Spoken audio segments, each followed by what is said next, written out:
That's the most disappointing thing, is that I'm getting really annoyed. I think I saw something. She wore a dress worth millions of naira for her wedding, and I'm about to recreate it on a broke girl budget of 30k. So can we all agree that Temi Otedola was the ultimate bride of 2025? Because not only was this wedding featured on Vogue, I don't know how many Nigerian weddings get featured on Vogue, but the wedding was held at different locations, from Monaco to Dubai to Iceland. I can't even count how many. And obviously you guys know that the part I'm most interested in would be the dresses that she wore for the event. And the minute I saw all of this roll out, I knew that I was going to recreate one of these. And this might not be my favorite one to recreate, but it's probably the most technical one that I wanted to give a tryout on, right? Because every other thing there has some sort of like beading and embellishments, and that would take so much more longer. So let's talk about the dress that we're going to be making. This dress was designed by an American designer called Christopher John Rogers, and he is very famous for this kind of sculptural voluminous skirts like this one. Many of his designs that have been worn by celebrities are in this shape. I do not know how much a Christopher Rogers dress will cost, particularly this one, because this one is probably custom made if it's not couture.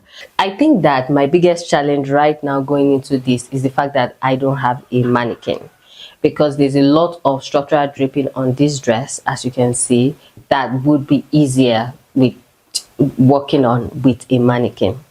Another thing is, I think I already got the fabric choice wrong, and I'm going to explain to you guys in a bit, because it was actually a struggle trying to get the polka dot fabric here in Abuja, because fabric is everything, especially when you're trying to do something that holds the shape and holds itself up.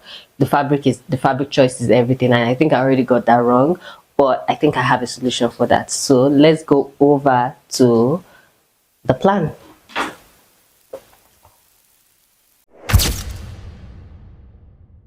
I searched everywhere in the market for the perfect fabric, which will probably be Mikado or taffeta. If you want to do yours, now I'm saying you guys should please don't make Temi's dress, because I don't want to be responsible for everybody now making Temi's dress. But if you do want to make yours, taffeta or Mikado will be the perfect material to use, because I'm using this silk.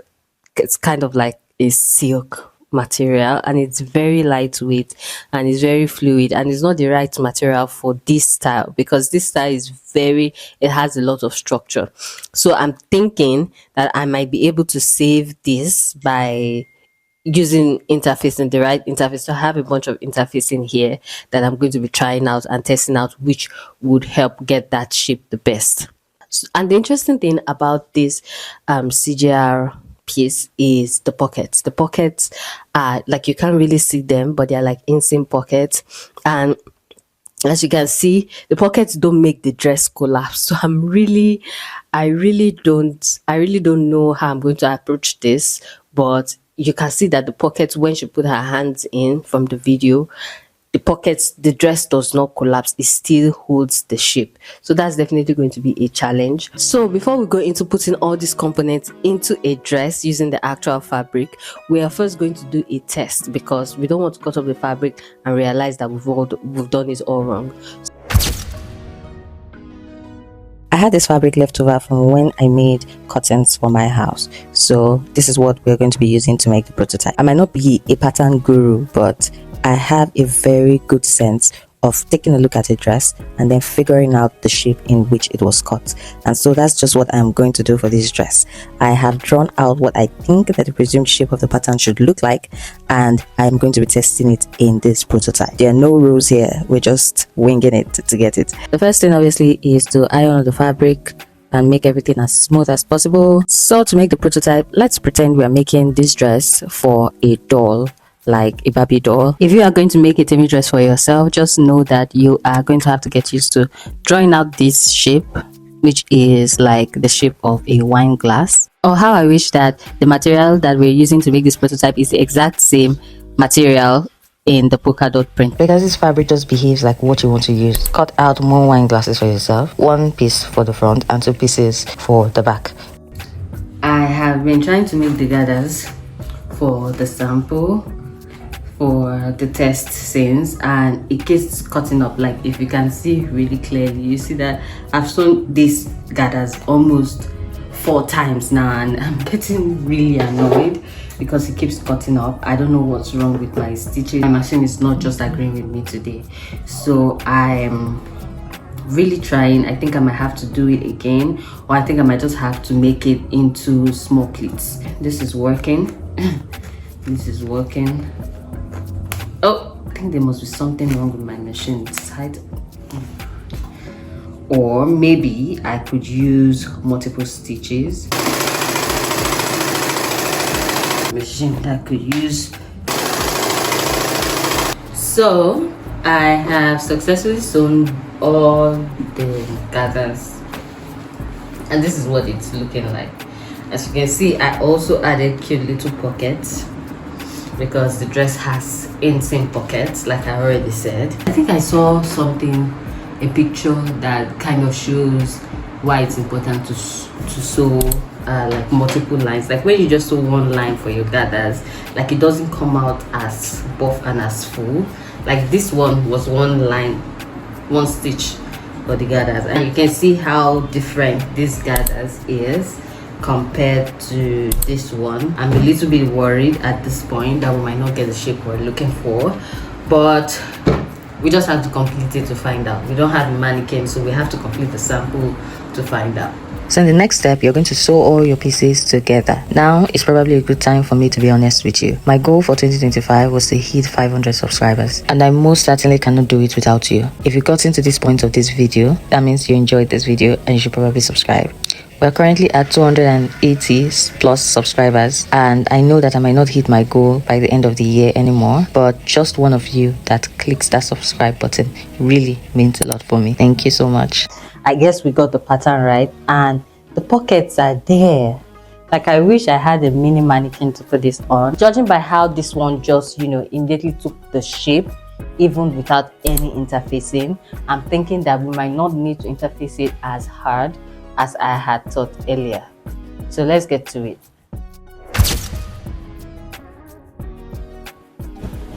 If you are very observant like I am, you will notice that the dots on our polka dot fabric is the regular one, and the one used in Temi's dress, as you can see, is a custom polka dots. Like you can see that the circles on the polka dot for Temi's dress are not like perfect circles, and I'm thinking that that's a custom print of the Christopher John Rogers brand. If you've been following the visuals pretty closely, you realize that we have just cut the lining piece and the main pieces for the skirt. So the black fabric that you're seeing on top is going to be the lining, while that underneath obviously is our polka dot print. Remember I told you how you're going to be drawing that wine glass shape a lot? Yes, this is where it comes in. Another pro tip for if you're going to be making yours, do not forget the extra allowance that you see me cut there is going to be the zipper allowance for the back of the skirt.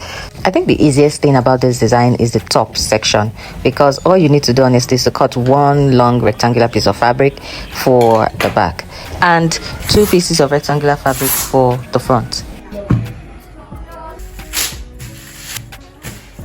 I got this iridescent sequins for the waistband, and we are going to cut 1 piece for the front and 2 pieces for the back because of the zipper.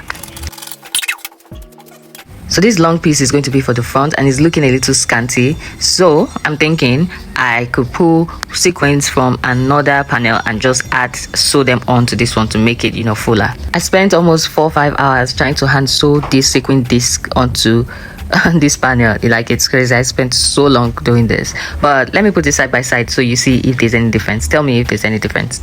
Okay, it's interfacing time, so make sure you cover all your main fabric pieces with interfacing, every single one, unless you're using the right fabric, which would be taffeta or picado. Then you don't need to do this step, but like, you need to interface everything. This time lapse does not do justice to how excruciatingly long that this process took. Another pro tip that you probably need is that you do need to back your sequins with a plain fabric, like put a plain black fabric underneath it because it's a little transparent and it will help. I have sewn all the parts of the dress together. Like this one is the front piece, and I tried to like fit it on myself, and I really do hope that it's coming out as planned, because, and I guess the most disappointing thing is that all the sequins that I hand sew on the dress are coming off. Like you could literally just run your hand through the sequins and some of it will come off. Like the table is full, the house, the sequins are everywhere. And now I feel like I'm definitely going to have to fill up like the empty spots where the sequins have dropped out from, like after the whole sewing thing. And it's just so stressful, guys. I spent so many hours trying to fix the sequins initially.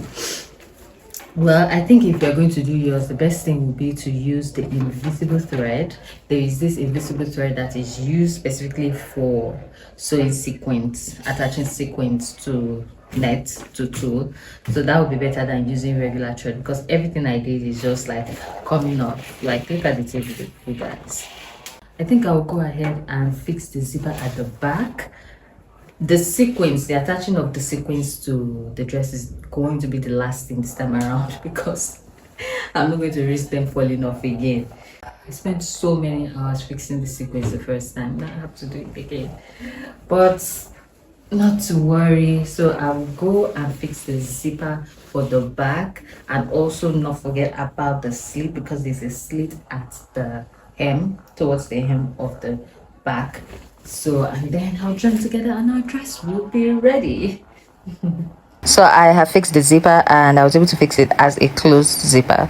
Sometimes when you leave your zipper exposed, it just looks a little unprofessional. So now it's time to make the fascinator headband. And I'm not a pro at this, but I'm thinking if I could just hand tack the net across the headband, you know, and just pin it in place, and then with the needle and the thread, I think that would suffice. So after tacking it around, this is how it looks straight, and that means that I had to, like, you know, gather the ends together so that it can form properly.